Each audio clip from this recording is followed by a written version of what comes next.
trata del chamanismo en lo que se llama Asia Central y Asia del Norte. La importancia, bueno, creo que siempre, ¿no?, en los estudios culturales, saber dónde se produce un fenómeno cultural, porque un fenómeno cultural siempre tiene mucha relación con la sociedad, evidentemente, ¿no? Y por lo tanto, pues con el entorno, con la forma de vida, con la economía, ¿no? Y también con la historia personal y colectiva, ¿no?, de determinadas poblaciones. Pero además, en el caso concreto de Asia Central y del Norte, pues hemos acotado así un territorio que plantea pues cosas muy interesantes, ¿no?, respecto al chamanismo. Porque si el tema de que exista o no un chamanismo a nivel universal sigue siendo un tema polémico y sigue siendo una discusión, lo que está claro es que el chamanismo de Asia Central y del Norte mantiene una serie de elementos comunes, una serie de rasgos muy característicos y, de hecho, bueno, durante mucho tiempo pues, ha sido considerado el verdadero lugar, ¿no?, del chamanismo, porque la palabra chamán, que hoy es una palabra que está en todas las lenguas del mundo y también en las occidentales, claro, pues procede en realidad de una palabra rusa que a su vez procede precisamente de unos pueblos del Asia Central y del Norte, que son los pueblos tunguses. En tungús hay una palabra, shama o sama, dependiendo un poco de la lengua, porque es una familia de lenguas, y de esta palabra es de donde los rusos toman esta idea y la exportan un poco a Occidente. Entonces, en realidad es la cuna, por lo menos, del chamanismo en un sentido estricto, ¿no?, como literal, ¿no? Es la palabra chamán, nada más que se usa en una parte de este territorio que vamos a ver. Voy a poner algunas imágenes porque creo que pueden servir así para ilustrar un poco mejor el lugar, ¿no?, donde vamos a trabajar. Este es el mapa de Asia Central y del Norte. Políticamente parece que toda entera, ¿no?, está ocupada por un territorio que es Rusia, la Federación Rusa, y también por un gran estado que es el estado de China. Hoy ya tenemos un poco la suerte, porque a nivel político pues existen estos países, ¿no?, independientes, de poder hablar de Kazajistán, Uzbekistán, en fin, poco a poco, comparado con un mapa de los años 50 del siglo pasado, pues ya vemos una cierta diversidad, ¿no?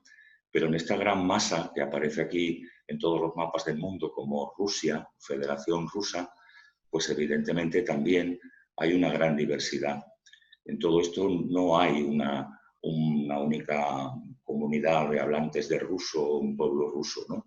Quizá en la vida así cotidiana tendemos a imaginar siempre que, bueno, cada país, ¿no?, cada estado es homogéneo de alguna manera. ¿Y qué es Rusia? Pues un lugar donde viven los rusos y se habla ruso, ¿no? Pero en realidad, dentro de esto que llamamos Federación Rusa hoy, hay una gran cantidad de culturas, de lenguas, de pueblos que además han tenido avatares históricos muy distintos, ¿no? Quizá tienen en común en la modernidad que todos han sido una parte o han sido integrados, ¿no?, en un Estado ruso, pero en realidad también hay muchas diferencias entre ellos. Los occidentales hemos así, bueno, conocido muy poco de estos pueblos de Asia Central, ¿no?, y del Norte. En general lo hemos incluido dentro de la historia de Rusia o de la historia de China un poco más al sur y ya está, ¿no? Los rusos también, de hecho, cuando avanzaron por esos territorios, usaron nombres muy genéricos, como por ejemplo Tartaria, ¿no?, y era una palabra genérica, o la palabra Siberia. Siberia, en realidad, en el mundo ruso, quiere decir solamente los territorios que están más allá de los Urales, ¿no?, en lo que sería el Asia rusa. Y claro, también es un nombre muy genérico, ¿no?, que no corresponde a esa diversidad cultural. Entonces, bueno, encontramos que en realidad en el territorio que vamos a estudiar, a presentar un poco y a estudiar con más detalle durante el curso, pues encontramos de entrada diferentes ecosistemas, diferentes climas y diferentes formas de vida, ¿no? Eso es importante porque el chamanismo en esta parte del mundo, quizá en todas, pero aquí en concreto es muy claro, está muy vinculado a las sociedades, está muy vinculado a las comunidades de la gente. El chamán no es una figura solitaria en el sentido de que vive al margen de la sociedad. Al contrario, ¿no? Los chamanes en estas sociedades son nombrados en realidad por la propia comunidad y su trabajo fundamental es, bueno, servir, ¿no?, las necesidades de esa comunidad. Entonces, bueno, en general podemos distinguir así rápidamente, ahora aquí no tenemos así mucho tiempo, la existencia como de tres grandes ecosistemas en esta parte, ¿no? La estepa, que es una parte plana y normalmente de hierba, ¿no?, de pastos, con muy pocos árboles. La taiga, que está más al norte, que es al contrario una zona de mucha vegetación, una zona muy húmeda, y más al norte todavía lo que se llama la tundra, que es un territorio con una vegetación muy escasa, pero que no es todavía directamente el desierto de hielo, ¿no?, que hay todavía mucho más al norte. En estas tres comunidades, estas tres ecosistemas o marcos, ¿no?, esta es la estepa, ¿no?, la llanura de pastos, esto correspondería a la taiga, la zona de bosques, y esto sería más o menos la tundra al norte. Bueno, pues estos territorios, en todos ellos hay un tipo de vida muy parecido. Lo que cambia en realidad es el tipo de animales con los que se trabaja. Pero en todos ellos hay culturas que tradicionalmente se han dedicado a la caza y después, un poco más tarde históricamente, al pastoreo, ¿no?, de rebaños. Depende un poco de la latitud, qué tipo de animales son los predominantes, ¿no? Son los animales que esas comunidades utilizan. En la parte de la estepa son los caballos, es el elemento fundamental, aparte de que hay rebaños, ¿no?, también de ovejas, cabras, camellos, yaks, ¿no? Pero el caballo es el elemento fundamental porque es el animal que permite a los pueblos de la estepa moverse y seguir el ganado, ¿no?, y seguir, digamos, la transhumancia. Y más al norte hay un animal también emblemático, cultural, que es el reno. El reno es el animal de la taiga y también de la tundra. Entonces, los rebaños de renos y el reno utilizado también como una montura es un elemento fundamental, ¿no?, en estas culturas. La importancia de resaltar, ¿no?, esta relación con el mundo animal es porque el chamanismo mantiene siempre una relación muy fuerte con el mundo animal. De hecho, en la cosmogonía y en la forma de entender la realidad del chamanismo, los animales cumplen un papel fundamental. Entonces, aquí podemos ver un poco claro que el chamanismo corresponde, ¿no?, pues a una cultura de gente vinculada a los animales, como cazadores y después también como pastores de animales. Sociedades donde el animal tiene un elemento, bueno, es un elemento central, ¿no?, y es fundamentalmente además la fuente de subsistencia. Por lo tanto, no es posible, ¿no?, imaginar la vida sin los animales en esta parte del mundo. Aparte de todas estas culturas de pastores y de cazadores, son en Asia Central y del Norte unas culturas nómadas, o por lo menos, como se dice así en la nomenclatura antropológica, seminómadas, ¿no? Porque, bueno, algunos siempre están en marcha, los nómadas puros, y otros están en marcha en momentos concretos nada más, y mantienen de alguna forma pues una base permanente, ¿no?, en algún lugar. Esto lleva pues a que estas culturas también han construido tradicionalmente tiendas y casas, ¿no?, que han sido transportables con facilidad. Este nomadismo también es interesante desde el punto de vista cultural, porque la forma de vida de una sociedad nómada implica una relación completamente distinta con el entorno. El entorno no se percibe como una propiedad, sino siempre como un lugar, pues, de tránsito, ¿no? Y así siempre se llega a lugares nuevos y siempre hay que como rehacer, ¿no?, el contacto con un lugar, con el lugar donde se vive. Aquí veis, bueno, por ejemplo, pues las tiendas nómadas, ¿no?, de los lapones del norte de Escandinavia. Los lapones serían un poco como el extremo, ¿no?, de esta Eurasia en el fondo del norte, en relación al tema del chamanismo. Los lapones tienen un vínculo muy fuerte con Asia en general y sobre todo además en una cosa que es muy importante, que es la comunidad cultural de los pueblos árticos, ¿no? En el Ártico, en realidad hay una continuidad cultural que prácticamente rodea completamente el Polo Norte, ocupa todo el norte de Asia, continúa también hacia Alaska, ¿no? El norte de Canadá, y llega hasta Groenlandia, ¿no? Así que prácticamente da la vuelta al mundo, ¿no? La cosmovisión de todos estos pueblos nómadas que están siempre en marcha y que están además tan vinculados al mundo animal es fundamentalmente la idea de que en la realidad, en la naturaleza, en los animales, en las cosas, hay siempre un tipo de personalidad. Hay una mentalidad, podemos decir así, en las cosas. Los territorios, por ejemplo, no son territorios puramente vacíos, ¿no? En cuanto a un marco puramente físico, sino que los territorios tienen su personalidad. Cada territorio, cada valle, cada río, cada montaña tiene su personalidad. Esa personalidad nosotros, los occidentales, la hemos traducido como espíritus, ¿no? Y decimos pues, que estos pueblos hablan de la existencia de espíritus en todas las cosas prácticamente. Espíritus de las montañas, espíritus de los ríos, incluso pues, espíritus del cielo, del fuego, ¿no? Del agua, de muchas cosas. Claro, hay que pensar que nuestra idea de espíritu aquí en Occidente está muy mediatizada por esta idea un poco platónica, ¿no? De el espíritu y la materia, ¿no? De la idea del mundo, pues anímico, ¿no? Así espiritual, en el sentido del alma respecto al cuerpo, ¿no? Para estos pueblos, en realidad, esas personalidades se reflejan, ¿no? En la propia naturaleza. No es un mundo de las ideas detrás del mundo de la materia, sino que es directamente la propia realidad. La realidad tiene elementos visibles, ¿no? Elementos sólidos y comprobables, y tiene esa dimensión, ¿no? De tener su propio carácter, de tener su propia mente, ¿no? De tener su propia personalidad. Eso se puede ver, por ejemplo, en toda esta zona que vamos a estudiar, pues a través de muchas señales, ¿no? Que son así muy claras cuando alguien viaja a estos lugares.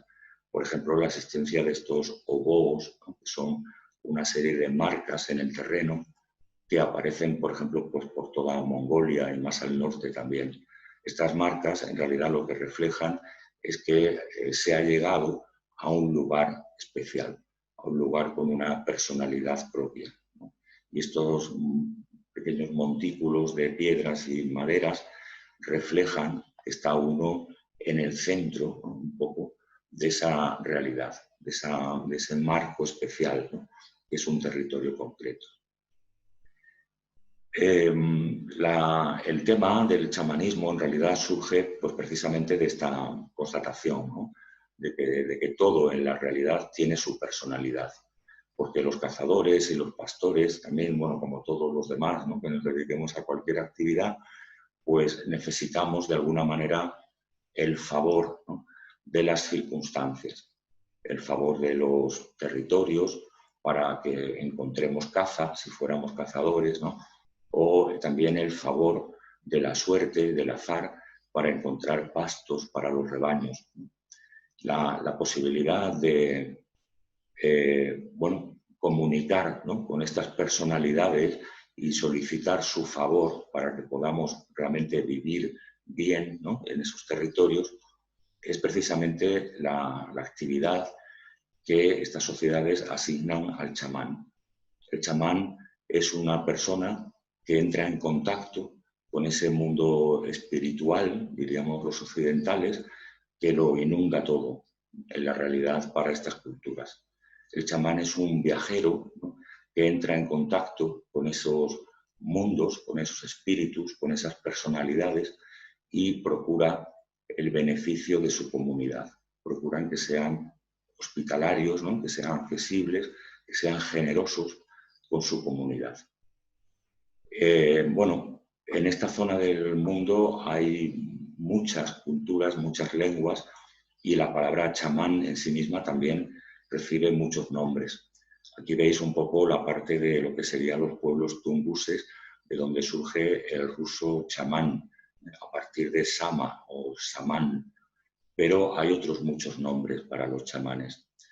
Todos estos nombres, en el fondo, a pesar de su diversidad así aparente, reflejan una forma bastante común, ¿no?, de ver estas cosas. También hay un chamanismo más al sur, en la parte que hoy sería pues, Kazajistán, Uzbekistán, pero este chamanismo se ha unido, ¿no?, se ha mezclado con el Islam. Y entonces en esta parte del mundo hoy no encontramos así aparentemente chamanes, pero sí encontramos unas figuras que reemplazan la función del chamán y que a la vez entroncan de alguna manera ya con el mundo musulmán, ¿no?, que es la mayoría de estas poblaciones hoy. Y es la figura pues, del sufí, ¿no? El sufismo del Asia Central es un sufismo claramente chamánico, lleno de simbologías y de elementos que son iguales que los de los chamanes mongoles o los chamanes yakutos o los inuit, incluso ya más cerca de América. El chamán entonces es eso, es un viajero entre mundos, un viajero que conecta el mundo cotidiano, el mundo material, ¿no?, el mundo diario, con ese otro mundo detrás, que es el que maneja los hilos en el fondo de la realidad, ¿no?, por decirlo de esta manera. El chamán entonces pues viaja entre mundos y esto se representa en las diferentes culturas pues, con muchas metáforas, imágenes y demás. El chamán entra en contacto con esas personalidades y tiene que hacer un viaje, ¿no?, para llegar allí. Ahora veremos un poco cómo lo hace. Hay, ya digo, muchas representaciones, ¿no? Por ejemplo, aquí veis una representación de la zona de los montes Altai, que están un poco al norte, al noroeste, ¿no?, de Mongolia. También, bueno, estas personalidades, ¿no?, algunos miembros de estas culturas han intentado incluso representarlas gráficamente.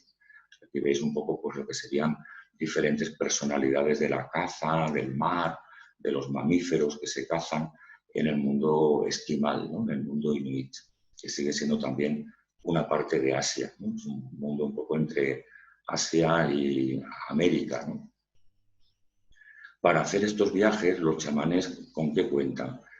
Ellos explican que cuentan con la ayuda de animales.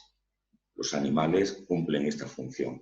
Igual que en la vida cotidiana, el animal es el que garantiza el sustento, que garantiza toda la ropa, ¿no? Todo sale en realidad de los animales, como pueblos de pastores y cazadores, pues también los animales ayudan a los seres humanos, es una de las utilidades, ¿no?, más del mundo animal en estos viajes para entrar en contacto con las personalidades que están en el mundo. Los chamanes en esta parte del mundo en concreto se caracterizan por un elemento muy importante, ¿no?, que es el tambor. Los tambores se utilizan en otros muchos lugares del mundo, pero los tambores de Asia Central y del Norte tienen unas características especiales. Son unos tambores bastante ligeros que se pueden mover con facilidad y se puede bailar con ellos, ¿no? A diferencia, por ejemplo, de tambores más pesados, ¿no?, que se pueden encontrar en África, que son el origen de los bongos y de este tipo de cosas, las tumbadoras de Cuba, ¿no?, que proceden de unos tambores mucho más pesados, ¿no?, incluso a veces una combinación de dos o más de ellos, y no permiten ese movimiento. El tambor tampoco se utiliza tanto, por ejemplo, en América, ¿no?, donde también se habla de chamanismo. Los chamanes americanos fundamentalmente utilizan otros instrumentos como las maracas, ¿no?, los sonajeros. Ese es el instrumento, digamos, quizá más importante, ¿no? Y sin embargo, en Asia Central y del Norte es el tambor. Entonces, el tambor nos dice un poco algo, ¿no?, de cómo hacen los viajes los chamanes, porque el tambor es un instrumento musical de percusión, ¿no?, y funciona fundamentalmente a través del ritmo. Entonces lo que hacen los chamanes en realidad es, dicen ellos, viajar a lomos de su tambor. Eso implica que los chamanes tocan los tambores y según van tocando el tambor entran en un ritmo determinado que provoca lo que nosotros hoy, desde también Occidente, con una visión ya, ¿no?, médica de las cosas, llamaríamos pues un estado alterado de conciencia. Los estados alterados de conciencia son, bueno, todas estas cosas que hacemos, ¿no?, en la vida normal muchas veces sin darnos cuenta, ¿no? Por ejemplo, bueno, el sueño, ¿no?, en sí es un estado alterado de la conciencia normal. Cuando entramos en el sueño REM, ¿no?, cuando empezamos a soñar, pues entramos en otro mundo, ¿no? Y nuestra mente está funcionando en otra vibración, ¿no?, por decirlo así, distinta, en otra frecuencia. Entonces, lo que consiguen los chamanes con el ritmo acelerado y el ritmo así con una cierta cadencia, ¿no?, cada vez más fuerte, es entrar precisamente en un estado de esos. Eso es algo que es un fenómeno fisiológico, claro, ¿no? Toda persona que hace un ejercicio rítmico, ¿no?, con un cierto, diríamos, paroxismo, ¿no?, catalogarlo así con adjetivos fríos y médicos, ¿no?, pues alcanza de pronto un estado diferente de conciencia. Igual que también se consigue bailando, por ejemplo, girando sobre sí mismo y muchas otras cosas. Los chamanes de Asia Central y del Norte bailan a la vez que tocan el tambor con estos ritmos. Entonces entran en ese estado diferente de conciencia. Ese estado es el que para ellos es el viaje a tomar contacto con esa realidad que está detrás, ¿no?, de la realidad aparente. Así que es un viaje en el fondo interior, es una psiconáutica, ¿no?, un viaje hecho hacia adentro, ¿no?, pero que a la vez se plantea como un viaje más allá de la realidad aparente, más allá del mundo tal como lo conocemos. Los chamanes de esta parte del mundo pues hablan de un mundo medio, ¿no?, donde vivimos, ¿no?, y ellos acceden a otros mundos por encima y por debajo del mundo medio. El tambor, entonces, es un elemento fundamental. Toda la cultura de los chamanes está en torno a su tambor. Ya veremos en el curso, bueno, pues cómo se fabrica, ¿no?, cómo se toca, qué efectos se supone que tiene en el tambor, no solamente incluso para el propio chamán, que está en esa especie de excitación, ¿no?, del ritmo, sino incluso para la gente que le rodea también, ¿no?, evidentemente, porque, como digo, el chamanismo siempre está en torno a una comunidad. Y bueno, pues analizaremos un poco durante el curso diferentes formas, ¿no?, concretas en cada parte de surgir este fenómeno en general del chamanismo. Los tambores también son muy interesantes porque los tambores están decorados en muchos lugares y estas culturas, de alguna manera, en la era moderna, en el siglo XX en concreto, han sufrido una gran pérdida cultural. Muchas de estas sociedades han sido colonizadas en este sentido. Y hoy sabemos prácticamente muy poco de cómo fue el chamanismo, en realidad, anterior al siglo XX. Y nos quedan como unos mensajes, ¿no?, a analizar también por la semiótica estos tambores, ¿no?, cómo estaban hechos. Por ejemplo, es un elemento muy curioso que muchos tambores en esta parte del mundo tienen dentro una figura, en la parte que podemos decir el hueco del tambor. Una figura que incluso tiene aspecto antropomórfico, ¿no?, parece una persona. Para los chamanes, esta figura es precisamente el espíritu del tambor, ¿no? Todo tiene un espíritu, todo tiene alguien, ¿no?, todo tiene personalidad y su tambor también. Y la representación del tambor como una personalidad es ya parte, ¿no?, de ese viaje a estas personalidades que están detrás del mundo aparente. Esto lo encontramos ya en el arte rupestre representado y sigue estando hasta hoy. Aquí ves algunas representaciones así de la zona también de Altai, del norte de Mongolia. Y bueno, hay muchos elementos así, pero claro, no tenemos mucho tiempo, pero me gustaría así por lo menos apuntar alguna cosa, ¿no? Es interesante, por ejemplo, también lo veremos, la relación del chamanismo con el género.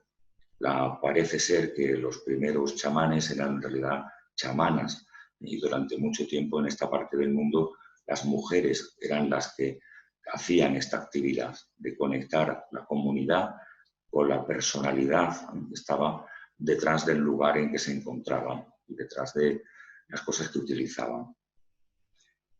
Todo eso ya lo intentaremos ver con un cierto detenimiento, ¿no? También es bueno, interesante saber que a pesar de esta especie de homogeneidad cultural, también hay elementos distintos, ¿no? Por ejemplo, hay alternativas también dentro de este chamanismo. Más o menos, digamos, bueno, parecido, ¿no? En el fondo, pero luego hay muchos elementos también distintos.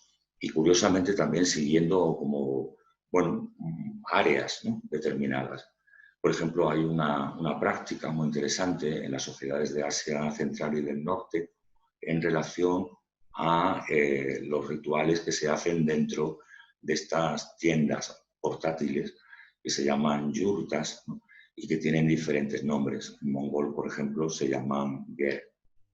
Estas tiendas se puede hacer un ritual chamánico en el interior y dependiendo de cómo se hace, pues se divide en general la región entre rituales de tiendas iluminadas y rituales de tiendas oscuras. Aquí veis la zona que serían los rituales de tiendas iluminadas, o lo que están aquí en naranja, que ocupa toda esta zona de Mongolia y el norte de Siberia, en Rusia, y llega hasta el Océano Pacífico.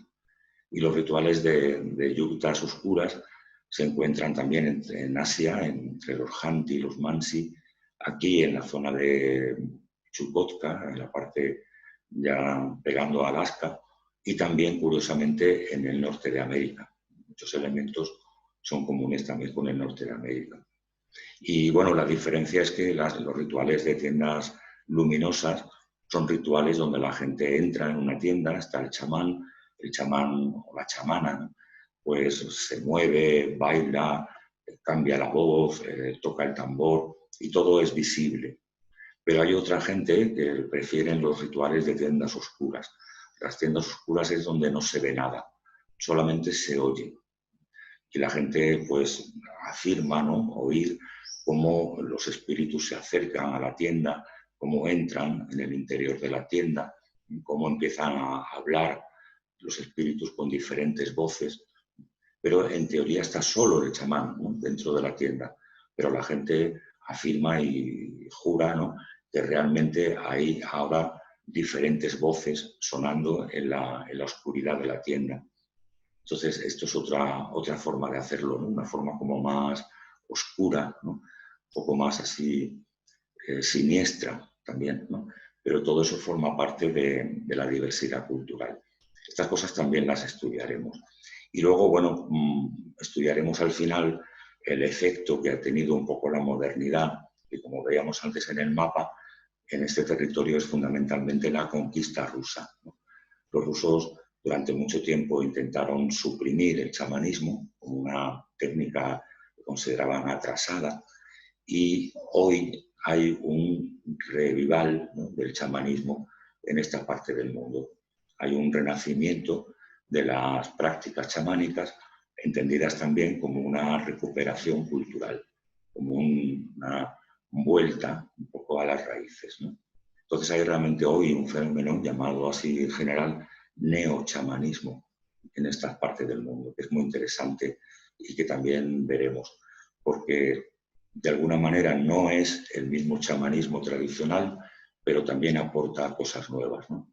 Seguramente quizá el futuro, ¿no?, de las culturas de la Tierra es, bueno, sobrevivir a la globalización, recuperando, ¿no?, sus elementos más característicos, pero también a la fuerza, pues transformándose en cosas nuevas, ¿no?, como fue también pues, los movimientos que aparecieron, no sé, afroamericanos, ¿no?, en el continente americano, donde había elementos que venían de África, pero tenían de pronto ya una lectura cristiana, ¿no?, por ejemplo. Bueno, pues aquí encontraremos también, ¿no?, elementos chamánicos modernos donde pesa, de alguna manera, pues, bueno, la forma de ver el mundo ya de la modernidad, ¿no?, del New Age también, ¿no?, la influencia de Occidente ahí a través también un poco del turismo y otras cosas. Pero todo eso son cosas que, bueno, ahora no tenemos mucho tiempo, ¿no?, y que quizá podemos así tratar en detalle ya durante el curso. Bueno, pues creo que me he ajustado un poco, ¿no?, a la hora, como estaba previsto, y tenemos así como bueno, un cuarto de hora, ¿no?, un poco más, si acaso, para preguntas y cuestiones que queráis, porque así podemos concretar en algún aspecto que os interese, ¿no?, especialmente. Bueno, pues gracias. Muchas gracias, Miguel. Muchas gracias por tu exposición, como siempre, un placer escucharte y Gracias. nada, animaros a hacer, os animo ahora a hacer preguntas en el chat que tenéis aquí. Manuel Torras dice que increíble, gracias, le ha gustado mucho. Y tenemos la primera pregunta de Anabel. A ver, un momentito. Anabel pregunta, ¿quién y cómo se erige en chamán? Bueno, en esta parte que estudiamos, en esta parte del mundo, el hacerse chamán para la mayoría de las sociedades es una cuestión de nacer chamán. O sea, las personas que pueden ser chamanes están predestinados a ser chamanes. Y eso ellos lo notan en una serie de señales, ¿no? Por un lado, si pueden conocer la familia, porque posiblemente haya un antepasado también, pero sobre todo porque hay marcas y señales que indican que ese niño o esa niña va a ser un chamán. Esas señales son de todo tipo, desde físicas, por ejemplo, si nacen con un dedo de más, es una prueba evidente de que va a ser un chamán, o también de tipo psicológico. Los niños chamanes, los niños que van a ser chamanes, que todavía no son, ¿no?, pues manifiestan un comportamiento especial. Algunos pueblos de Asia dicen que esos niños no quieren más que cantar y bailar, no quieren hacer otra cosa. Otros dicen que son niños que hablan mucho con los árboles, que se empiezan a fijar cuando van al bosque y se quedan ahí entretenidos hablando con un árbol más de la cuenta, ¿no? En fin, una serie de cosas que también ya intentaremos ver, pero se supone que las personas son llamadas en un momento de su vida a convertirse públicamente en un chamán porque ya habían sido escogidos para esa función prácticamente desde el nacimiento. Muchas gracias, Miguel. Bueno, tenemos muchas preguntas. Elena pregunta, ¿por qué cree que fundamentalmente han sido mujeres chamanes? Y si tienen una preparación especial por la sociedad o el anterior chamán. Bueno, en estas sociedades casi todas se plantean que dicen, incluso así, ¿no?, tradicionalmente, que las mujeres están como naturalmente más preparadas para esa actividad chamánica. O sea, que las mujeres incluso dicen son chamanes por naturaleza, chamanas, ¿no?, por naturaleza. Y dicen que las mujeres son mucho más poderosas en este tipo de actividades que los hombres. Entienden que para los hombres es una dificultad bastante grande llegar a ser un chamán, aprender todo. Hace falta trabajar también, porque hay una parte de conocimiento heredado, ¿no? Por ejemplo, pues en las técnicas del tambor o también en lo que podríamos llamar la cosmología, ¿no?, de los chamanes, los nombres, los diferentes espíritus. Todo eso se aprende, ¿no?, de alguna forma. Pero las mujeres estarían por naturaleza pues preparadas, ¿no?, más fácilmente para esa actividad. Parece que la historia, en realidad, de estas sociedades es una historia, bueno, que refleja aquí, como en otras cosas, en otras partes del mundo también, pues una apropiación, ¿no?, de la función de chamán por parte de los hombres a lo largo de la historia. Primero solamente había mujeres chamanas y luego empiezan a aparecer hombres que hacen esa función.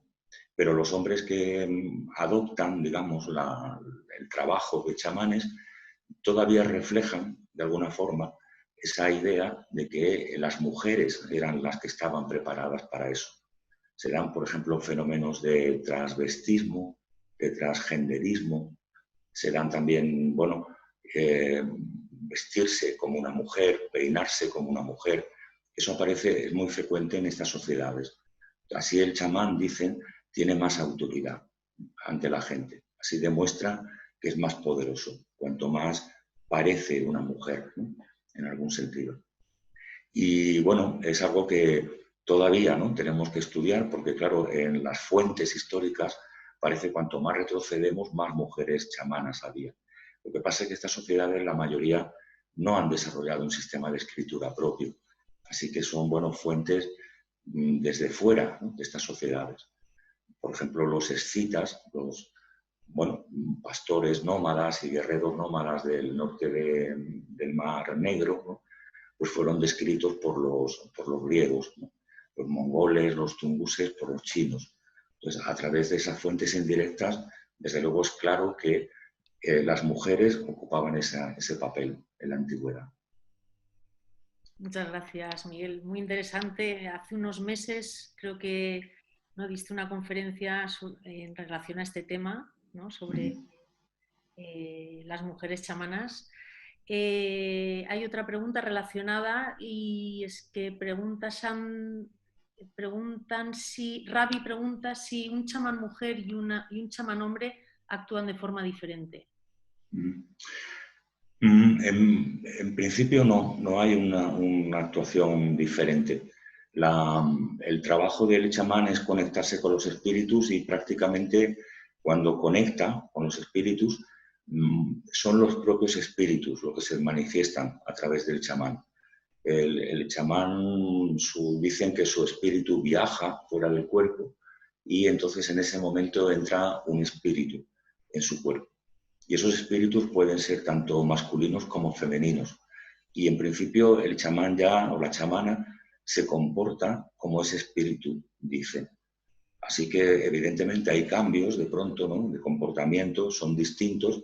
Incluso un mismo chamán o chamana puede tener diferentes comportamientos en diferentes momentos, pero en teoría, desde el punto de vista de estas culturas, ¿no?, lo marcaría el propio espíritu, no el género, ¿no?, por ejemplo, del chamán. El chamán en este momento es un medium, ¿no?, diríamos aquí, para ese espíritu. Gracias, Miguel. Siguiendo con el tema, y luego hay otro tipo de preguntas, pero preguntan si hay mujeres chamanas hoy en día y si, en caso de que sí, ¿en qué zonas se encuentran mayoritariamente? Pues sí, hay, vamos, mujeres chamanas y de hecho son muy importantes, ¿no?, y muy famosas.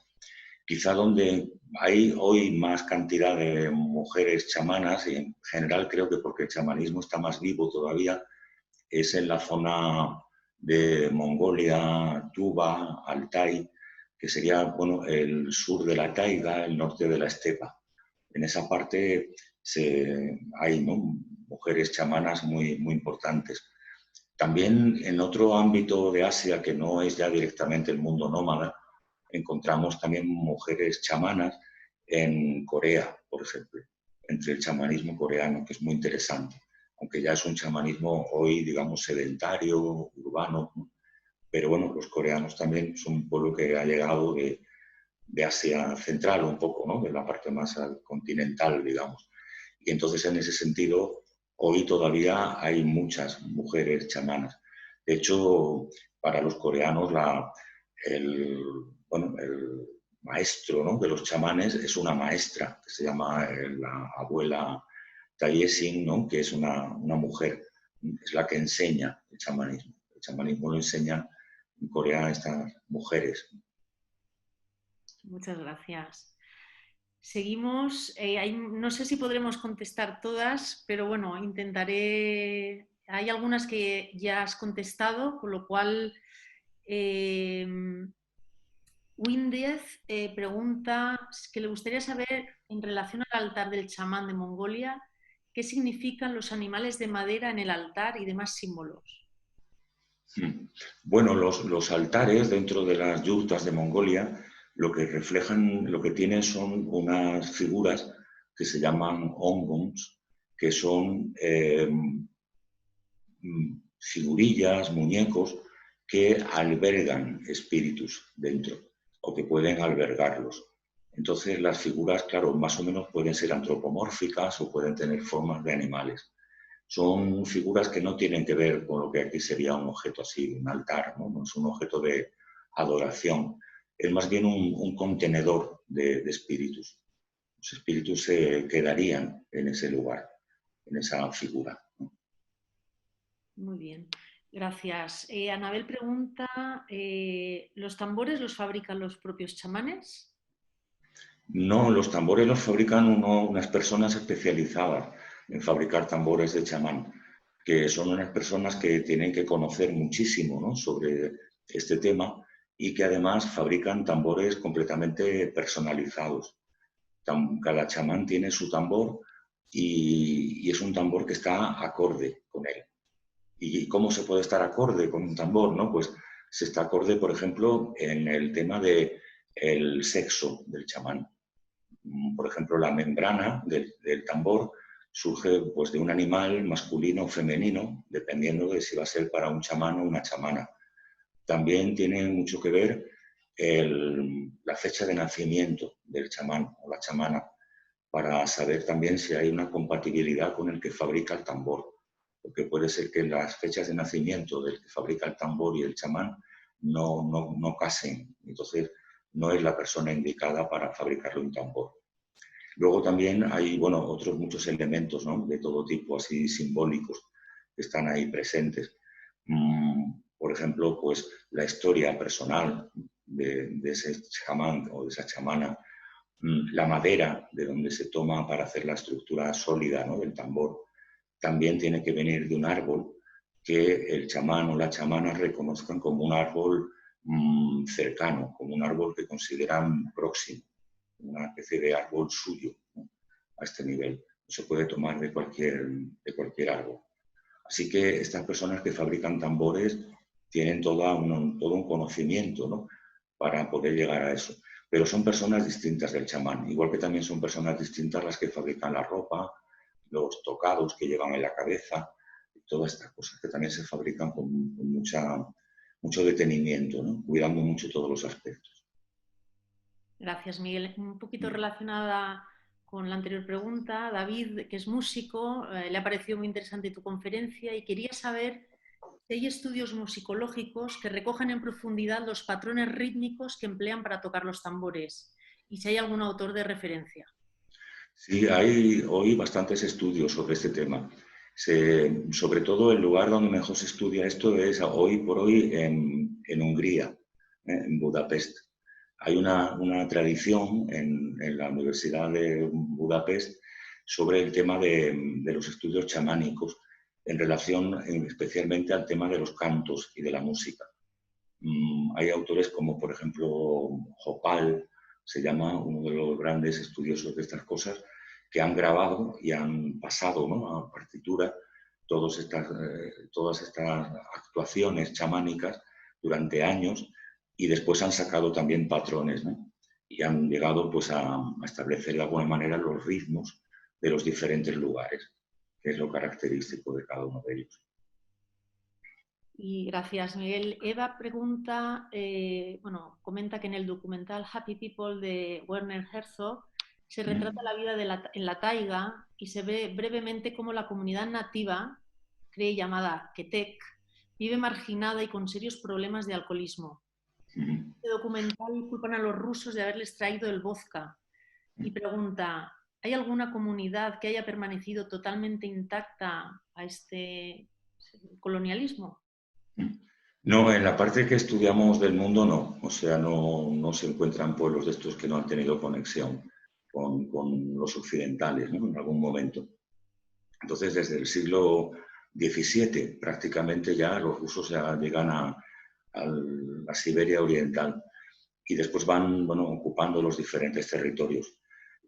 El choque, ¿no?, por decirlo así, con la cultura rusa ha sido muy fuerte. Y uno de los temas más graves ha sido también el tema este del alcoholismo. Claro, la cultura Ket, ¿no? Pasaba esto, y también ha sucedido igual, bueno, con los mongoles y con todos los demás, ¿no? La cuestión está en que, bueno, estas culturas han podido también, bueno, pues reponerse, ¿no? De alguna manera, y hoy es en realidad uno de los retos que tienen en la modernidad, volver a salir, ¿no? De estas cosas, pero el alcoholismo en general es un problema muy, muy grave en todos los pueblos minoritarios, ¿no? Que podemos llamar indígenas del mundo. En todos ellos se ha distribuido el alcohol también como una forma de conquista, ¿no? Como el whisky en América del Norte, pues el vodka en Asia Central. Gracias, Miguel. Ahora otra pregunta de Beatriz. Le ha parecido una gran ponencia y querría saber si en la tradición chamánica de Asia Central se han usado opiáceos, alucinógenos o similares para potenciar ese estado de trance como ocurría en las tradiciones más orientales, como en el chamanismo japonés. Pues en esta zona el uso de drogas es bastante escaso. Entre los Ket, precisamente, ¿no? Que se citaban así en la pregunta anterior, allí en el río Yenisei, sí hay un uso más o menos de hongos, pero, pero en el resto no. Parece que una de las razones es porque para, bueno, tener alguna relación con plantas, ¿no? Que fueran así alucinógenas, claro, era necesaria pues una cierta herboristería, ¿no? Una cierta agricultura. Como estos pueblos siempre estaban en marcha, realmente su relación con el cultivo, ¿no? Y con la plantación es una relación muy, muy rápida y prácticamente inexistente, ¿no? La mayoría de los vegetales que se han utilizado como casi condimento, ¿no? Para las comidas fundamentalmente de carne, ¿no? Que venía un poco del ganado, pues han sido, bueno, cosas salvajes, ¿no? Que crecían en cualquier momento. Se supone que, claro, una cultura de los enteógenos, así, una cultura de las drogas, necesita ir comprobando, ¿no? Ir probando y perfeccionando, ¿no? De alguna manera, una serie de plantas, ¿no? Y esto los pueblos nómadas no lo han hecho. Entonces, realmente bueno, el elemento fundamental es el que surge de las propias drogas interiores, ¿no? Por decirlo así, del sistema linfático, ¿no? Propio humano, en cuanto surge de, bueno, pues eso, de un estado de excitación, de un estado de hiperactividad y cosas de este tipo, ¿no? Directamente sin elementos extraños, ¿no? Ajenos, ¿no? Muchas gracias, Miguel. Bueno, vamos a ir acabando. Rafael Caro pregunta qué grado de profesionalización tienen los chamanes, viven solo del chamanismo, ¿quién les paga? ¿Qué acciones de salvaguarda, si hay alguna, llevan a cabo los gobiernos de las regiones donde se practica el chamanismo? Bueno, tradicionalmente los chamanes eran parte de la comunidad y era la comunidad la que lo sustentaba, ¿no? Porque ellos trabajaban para la gente de la comunidad. En el mundo actual, los chamanes se han convertido un poco en, muchos de ellos, ¿no? En una especie de profesionales. Son así requeridos por la gente y aparecen un poco como bueno, un pequeño autónomo, ¿no? Dentro de la sociedad. Y entonces hoy hay países que intentan, bueno, proteger, ayudar a estos movimientos porque los consideran también parte fundamental de su recuperación cultural, ¿no? Por ejemplo, un caso muy claro es el de la República de Saja o Yakutia, que está ahí al norte, ¿no? Al noreste, ¿no? De la Federación Rusa, donde el gobierno de esa República Federal pues, bueno, tiene un interés enorme, ¿no? Por los chamanes. De hecho, no hay ninguna actividad que se haga en Yakutia que no se llame a un chamán para que esté presente. Incluso cuando el presidente inaugura una línea de tren, viene el chamán. La Universidad de Yakutia, al comienzo del curso, hay un chamán sentado para darla allí al lado de la conferencia inaugural, ¿no? Y entonces en estos sitios hoy, claro, ya en el mundo del dinero, ¿no? Y de todas estas cosas, pues sí, ¿no? Hay un apoyo, de alguna manera, de algunos gobiernos a los chamanes. También porque los chamanes se han cambiado mucho, es decir, hoy son ya pues una profesión, ¿no? Fija, ¿no? Muy cercana, pues no sé, a los terapeutas, ¿no? De todo tipo también. Muy bien, gracias, Miguel. Yo creo que son las 8. lo siento mucho, hay algunas preguntas que han quedado en el tintero, pero tenemos que dejarlo aquí. Muchas gracias, Miguel. Muchas Gracias a ti, gracias gracias a vosotros, a todos, por venir, a todas. a todas las asistentes y bueno, todas las personas que habéis estado hoy aquí. Y nada, animaros a que si queréis saber más, pues en la semana que viene Miguel Peiro empieza el curso de chamanismo en Asia Central y Septentrional, con lo cual, bueno, podréis profundizar muchísimo más, ¿no? ¿Cuántas sesiones son? 7 sesiones 7. en la que, bueno, pues hablarás, ¿no?, de animales y espíritus, el marco cultural del chamanismo en el centro y norte de Asia, el tambor y el árbol de humo, el gran viaje desde el norte, la evolución histórica del chamanismo, la sesión 4, el éxtasis de la llanura, el chamanismo de la estepa, la 5, el éxtasis del bosque, el chamanismo de la taiga, la 6, el éxtasis de hielo, el chamanismo de la tundra, y ya la última, chamanes en las ciudades, el chamanismo ante la modernidad. Esto sería, ¿no? Sí. ¿Quieres decir algo sobre el curso? Bueno, invitar a todas las personas así interesadas, ¿no?, a participar. Ya ahí podremos hablar, claro, con más detenimiento de todas estas cosas. Pues muy bien, gracias Miguel. Bueno, Y a ti y nada, a nos vosotros. vemos en la próxima conferencia que hagamos en Casa Asia y espero que la hayáis disfrutado mucho. Desde luego que los comentarios en el chat son todos gracias, todo el mundo le ha parecido muy interesante, gracias Miguel, aplausos, gracias Miguel, muy interesante, en fin. Bueno, Así que nada, muchas pues gracias gracias. a todas y todos. Bueno, Nos vemos pronto. Hasta vale, muy luego. bien. Gracias. Adiós.